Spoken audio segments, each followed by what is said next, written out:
Et aujourd'hui, j'aimerais partager avec vous 5 de ces nombreux conseils.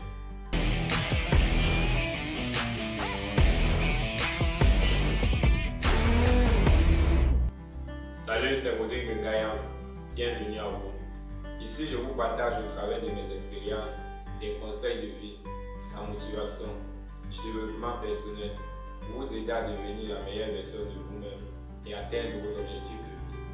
Alors, si vous êtes nouveau par ici, abonnez-vous et likez, histoire de m'encourager. Cela a toujours été un plaisir, une grâce de voir ses grands-parents, encore plus de vivre avec eux. On dirait même que nos grands-parents nous aiment plus que nos parents.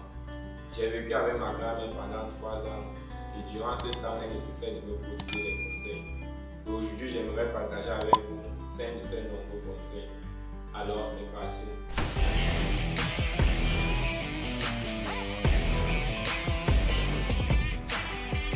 1. On souffre pour avoir. On se laisse des fois tromper pour avoir. Ceci est un conseil qui vous mènera très loin dans la vie. Lorsque vous savez ce que vous cherchez, dans un début, vous pouvez travailler gratuit ou alors ne pas gagner grand-chose dans une industrie. Le temps pour vous d'apprendre et de maîtriser les techniques d'analyse, de transformation et de conservation des produits alimentaires ou des produits cosmétiques. Et plus tard dans l'avenir, vous serez suffisamment outillé pour ouvrir votre propre entreprise. Si vous ne pouvez pas entrer dans une entreprise comme employé, entrez-y par un stage, même s'il est non payant. Vous ne savez pas quelle opportunité vous attend là-bas. Au fil du temps, vous gagnerez en connaissance. 2. Ne montre jamais tes larmes devant le public. Le Seigneur est le seul qui doit te voir pleurer. Nous avons tous ces moments de faiblesse où on laisse tomber le masque d'homme fort et on a envie de couler les larmes. Vous ne devez pas montrer cela au public, car vos ennemis se réjouiront de votre douleur et essayeront même de l'amplifier s'ils le peuvent. Faites toujours croire aux gens que ça va, même si ce n'est pas le cas. Il est facile de dire que ça va, que d'avoir donné des explications en disant que ça ne va pas. Et de surcroît, ils ne vous aideront même pas que ça aille après avoir donné les explications. 3.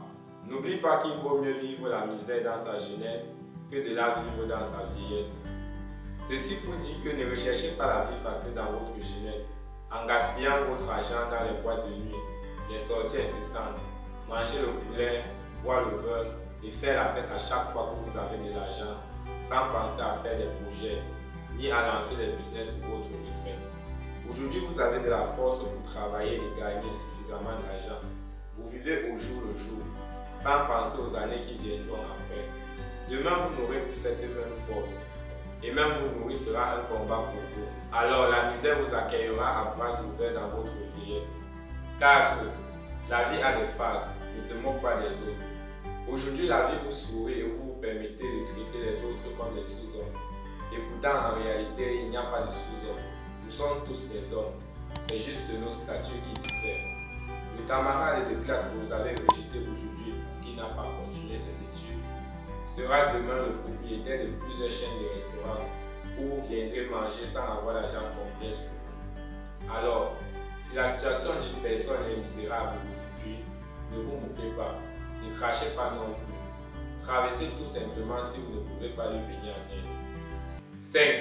Dans la vie, si on veut t'aider, ne reste pas sans rien faire.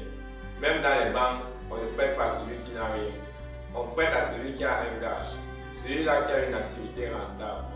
Même en société, vous constaterez que les gens n'aident que ceux qui ont déjà un petit quelque chose.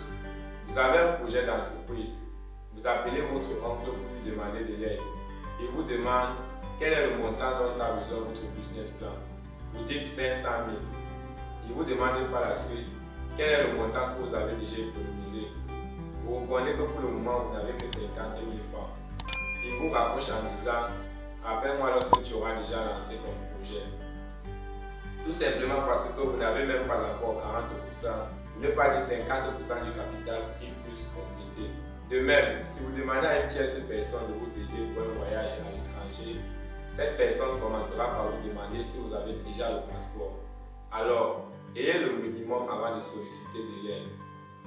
Merci infiniment d'avoir regardé cette vidéo. Laissez-moi un like, commentez et abonnez-vous pour plus de contenu et activez la cloche de notification pour être notifié à chaque fois qu'une nouvelle vidéo sera publiée.